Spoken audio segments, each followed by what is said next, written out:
people will join us in, as they know, since this conference is not the first year, they usually know that by the end of the conference we have this amazing lottery, and I have to remind them on how to enroll in this lottery. So each and every of you in those paper bags, you receive the questionnaires, the feedback forms. You could fill this feedback form, this feedback is very important to us because next year we really want to listen to you and understand what is the topic next year. So this year's topic is GDPR. Next year it may be something different. And you have to fill this out while we speak. Leave a fair comment, fair judgment. What did you like? What did you not like? What would you like to expect next year if you are joining us next year? And drop it into the reception or just leave it with you now, because by the end of this session, we will go around with the box and just collect them. And each and every you who put this questionnaire right there in that box is going to enroll in the lottery. Thank you. Right. As I mentioned, today's topic mostly revolves around GDPR. And there's a reason for that. I mean, thing number one, we are somehow being scared with the fines. They are quite tremendous. On the other hand, we actually embrace that because, as I see it as some common standard, finally, on how the company should treat the data, that it actually should anonymize some data, it actually should delete maybe some data which is irrelevant anymore, and giving at least some of the power back to the customers, back to the consumers, so they can request what kind of data the company has on them. They can request to be deleted. Of course, if the organization is not the revenue agency, you can't simply ask to erase your data from the revenue agency. But the idea is that what the first question I want to pass around is your vision and your inner gut feel on how the GDPR, especially in Europe, and the companies that are operating on international level, delivering their services in Europe. So how does it affect the business? How do you feel about that? Is it okay, not okay, time, not time? And well, we may start with whoever has the microphone in the hand. Robert. Oh. I know it's a tough one, but Europe has made a huge step, don't you think? Sure. I mean, how hard it went, and when you read it, how tough it is. Sure, absolutely. And I work with customers worldwide, and certainly it's not just Europe, as we know. Yeah. Any organization that has any kind of ties to European countries is impacted by it. I mean, I guess on one level, you know, I think of it a little bit tactically. I think we all understand that securing environments and protecting privacy is a good thing, but now we have a date associated with it where we have to do something. So from a tactical standpoint, you know, I'm going to take an agnostic view on whether it's good or bad. I just want to help my customers be able to address that date, do the right thing from there. I think that's the important thing. Okay, so give it's a good idea, and it's on time, and you actually like it. Well, as somebody who's selling solutions that can help customers with that, how can what's not to like? Okay, good one. Tom? Yeah, so interesting question. In my view, at least, the actual regulations probably aren't as important as the fact that it's caused a massive amount of extra interest in security. Security groups and companies are often very hard-pressed for budget. This has been a great way people can go to their CTOs and say, we need a lot more money for security. So from my point of view, the individual regulations are actually pretty irrelevant. But starting a conversation on security, getting the additional money and interest will have a huge positive effect. Okay, all right. So, in a very brief way, first of all, I'm not an IT guy, like I told you before. I'm not also a lawyer. I work on geopolitics. And from a geopolitical perspective, I do think that the GDPR, more than privacy, it's a tool for defense. So I think it was a smart way of European Union to just put the possibility of defense of one thing that is crucial for our life, our society life, of our life generally speaking, which is data and privacy. And so concerning the impossibility of states to protect all the data and protect the privacy, they just put the obligation, the GDPR, to the companies to do that. So it's a very intelligent way to delegate security, being not only responsible for the state, but definitely for the companies. And so the states or the rulers, they have only the obligation to fiscalize the possibility of what the companies are doing. So from my perspective, GDPR is a tool, is a defense tool, and I can say it's a sort of a weapon of defense more than a sort of a rule to warranty privacy. So I know it's a very narrow perspective, but it's my perspective. Right, thank you. Holger? I think the good points have already been mentioned. I agreed with what the previous speaker said. It's now bringing the attention and the focus to it. Because apart from that, I think it comes back to what we said over lunchtime. We now need to see the effect of the rules, and we need to see the first cases, and we need to see companies actually using the tools and maybe making mistakes, that this can all be properly defined, refined, and that the people also have trust in the system. Because we have enough certifications and other security regulations at the moment where companies still go, I don't care. Or the oops and the excuse comes later and we carry on as usual. Or the bigger problem, the data is spilled and then what is being done with it. So I think the focus and the discussion and the EU wanting to do something, and in the next couple of years when it's not properly working, that it will be then refined and readdressed and fine-tuned, I think that puts us on the right track and the right direction. Right, thank you. Mikko?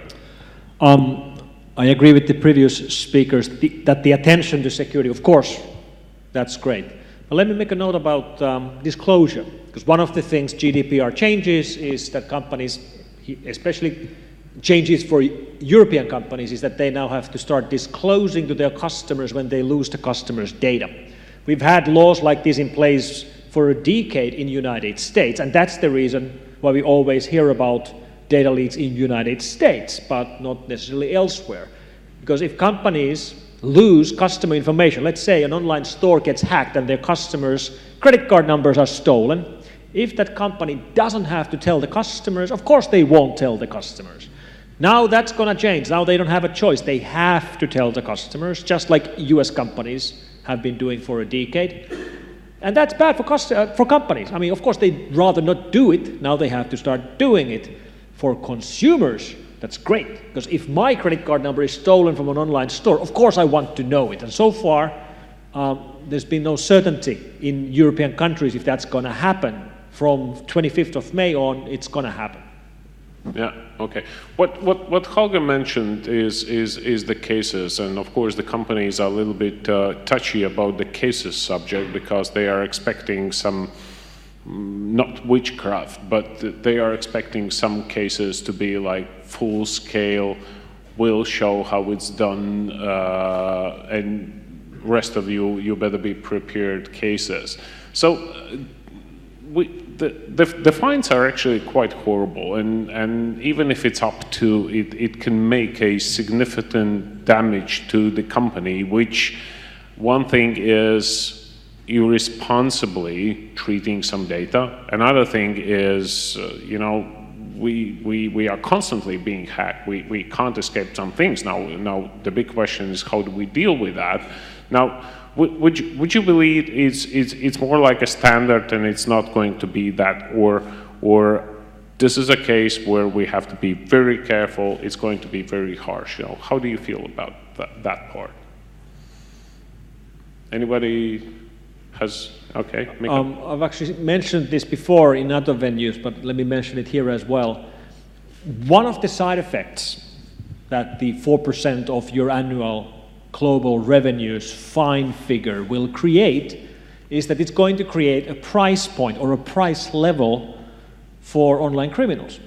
Because right now, today, we are seeing attacks where companies get hacked, their customer data is stolen, and then they get ransom notes from the hackers. We stole your customer data, we're going to leak it unless you pay us. And right now, when they're asking for these ransoms, they have no idea how much money they should be asking. Sometimes they're asking for 1,000 euros, sometimes 1,000,000 euros. They don't know what it's worth.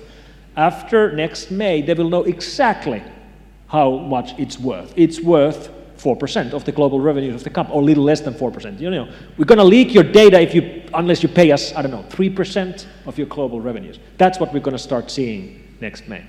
Okay. So there's a risk there.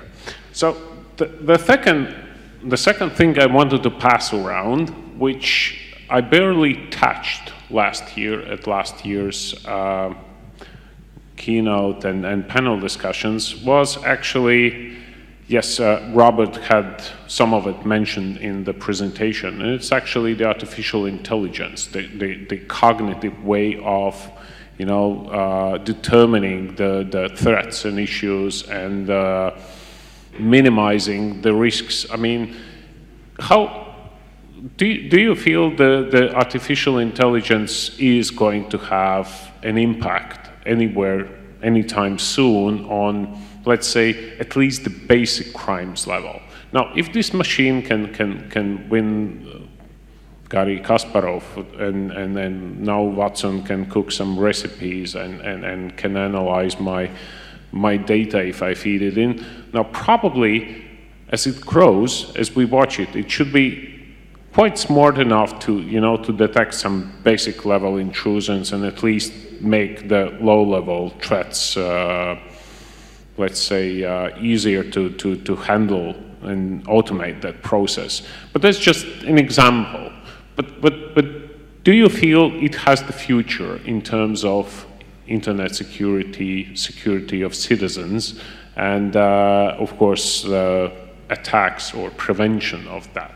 Now, Robert, I allow you to go first on this one, since you represent the IBM, and I did mention Watson, so you go first. Did I mention Watson at all? I think yes. They teach us that as IBMers. We can't. We have to use Watson every other word, I think, that we use publicly. I mean, ultimately, I don't know the answer. Who can predict the future? I do think that as our IT systems become more and more complicated, as more and more things are connected, as some of the concerns that Mikko brought out start to play out, that it's just going to be harder and harder for folks to figure out what's the right thing to do. What are the right systems to put into place to prevent, whatever the bad thing is. I'll use that generically. I mean, we'd like to say attack, but whatever it is, whatever the bad outcome that a customer's trying to avoid. I think the more that we can help make those good decisions, and I think cognitive can play a part of that, it's got nothing but upside from it from that standpoint. I think we're all trying to be smarter, make better decisions, and organizations need to do that. I think it's called all upside, but that's just a prediction on my part. Right. Okay, thank you. Mikko, now in the presentation you said smart means artificial intelligence, okay, we push the bar up every time and so, but what do you think about artificial intelligence in IT security? It's no magic in IT security. It's every day, it's used every day. Every large security company is using at least some level of machine learning in their labs today, have been doing it for years. We started our machine learning project 8 years ago. Today it handles around 600,000 malware samples a day, trying to figure out that is this piece of software good or is it bad? And as it looks at these samples, it learns, so it gets better every day. And the outcome of that is that our malware analysts don't really spend their time reverse engineering malware anymore. They spend their time teaching our machine to make better decisions. And this is really the only way for example, malware labs can survive. Like when you receive hundreds of thousands of samples a day for analysis, there's no way to do it with human manpower. It has to be done by machines. Okay, right. Tom? So I think I'm a little more skeptical of AI than some of the other people here. Something I think of is there used to be a lot of AI-based share trading companies, which would make a lot of money on the stock market. When the big crash came, they all went bankrupt. None of the AI systems could understand what was happening. They all lost it. I think AI tools were very useful to help an analyst. They can give you some useful information. But the idea of a completely automated AI running on its own to replace a human analyst, I think, is a very long way off, if at all. Right, okay. Holger? A little bit more on the doom and gloom side, I think. It was mentioned before. Unfortunately, the military has a big interest in AI technology overall. As my colleague said, at the moment we see machine learning. I think we are still away from the artificial intelligence, because intelligence means that it can make its own decision based on what it detects around it and then react automatically to that effect or to that event. And then at that moment we have to be very careful, because I don't know when that moment will arrive, but I think too many players at the moment are striving towards it. And that means it will be coming. And we see already in some of the scenarios, and the best example is we take it away from IT security. Okay, no, we give another example. Last year, if you followed what DARPA was doing, DARPA was putting, yes, human programmed, but at the time they called it artificial intelligent systems against each other, trying to fix a network and to break into the network. And that was, again, taken out in Las Vegas between the top 8. And so you see DARPA is a US military research agency, which means they are not the only one. You can bet all bigger countries around the world do the same thing. And once somebody has figured out how this system works on a defensive side or on the offensive, you need the same on the other side to be competitive, because then the human loses out. Last year was a good example where the US Air Force put a machine pilot against a human pilot. In 200 scenarios, guess what? 200 times the machine won.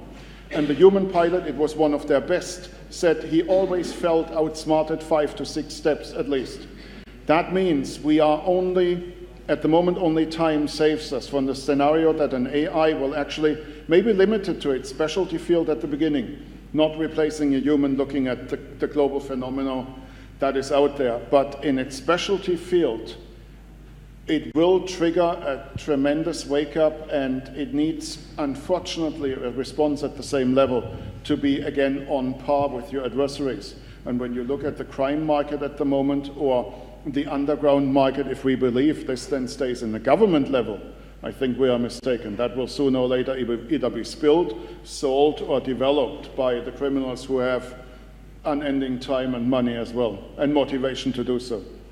Right, okay. Felipe?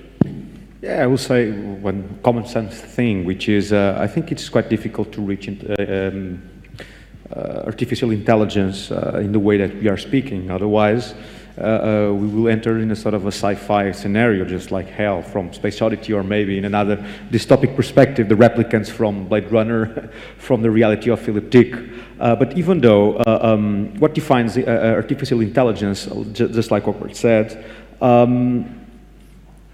it is the will to do something, or their own will. And to have own will, you need to have conscience of ourselves or itself. So that's the difference between a human, which must have memory and expectation, and the difference between a machine, which can have memory but no expectation. And so the idea of artificial intelligence, the way we are speaking right now, for me, I'm quite skeptical about it, but I'm a low-tech guy, so I do think that's quite difficult. But even though, if you think in warfare or some warfare gadgets, we are moving to that direction. So I think we are living in a sort of a post-humanization warfare, which at the same time is changing a lot. We can say a buzzword called the ethos of the warrior, which is defined for different perspectives, and changing the ethos of the warrior is not the same that changing the warfare, because the nature of war is the same. The way how you conduct war is a little bit different. And so we are living that moment, and definitely I don't know where to go, but the idea of an artificial intelligence that could make any kind of, that could hurt us, I think it's more a sci-fi perspective than, we are far away from that.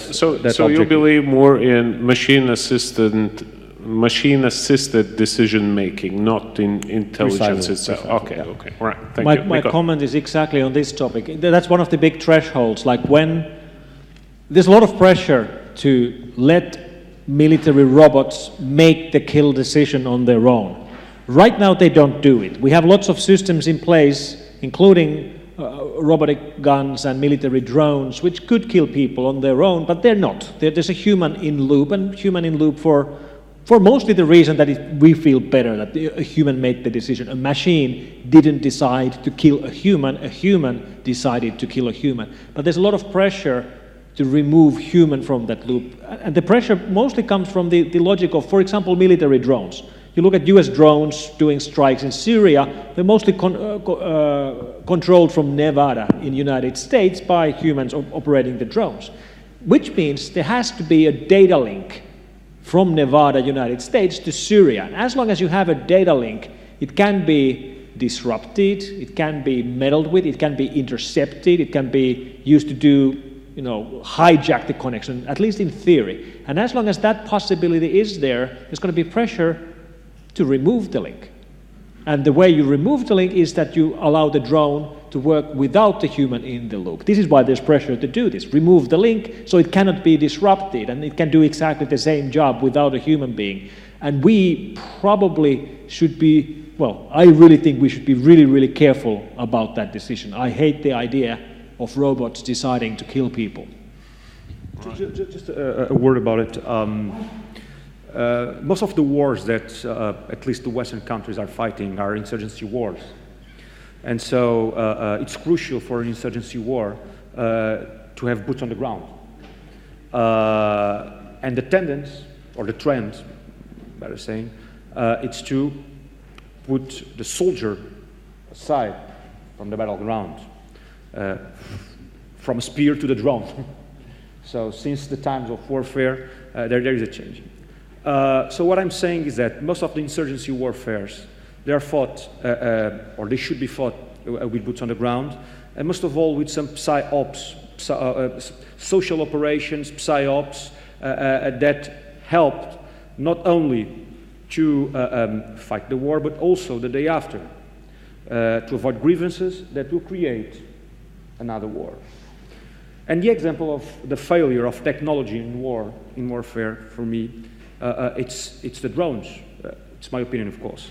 The counterterrorism warfare created by Obama administration, which was quite interesting, but the drone politics could not see the Daesh rising, because they just quit the soldier from the field, and so there wasn't possibilities, intelligence, humans, to understand what was going on.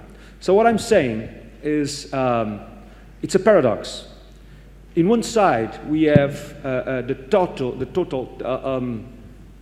trend for artificial intelligence in warfare, a post-human warfare, to put aside the soldier from the theater of operations. At the same time, the wars that are being fought are wars that they need, precisely the insurgency wars, irregular wars. They need to have the soldier in the battleground to feel the sense of the society and to feel the enemy. We can talk about what is insurgency warfare, irregular warfare, but that's a paradox. So I'm not so sure about the future of technology in war. Really, it's not a rhetorical perspective. I'm not sure, because it's a paradox. So at the same time, we are in the top of technology in warfare. At the same time, the wars that we have been fighting are basic wars, non-sophisticated wars, that need to have soldiers on the ground. Take, for instance, what happened in 2007 with Petros, with the so-called Iraqi surge.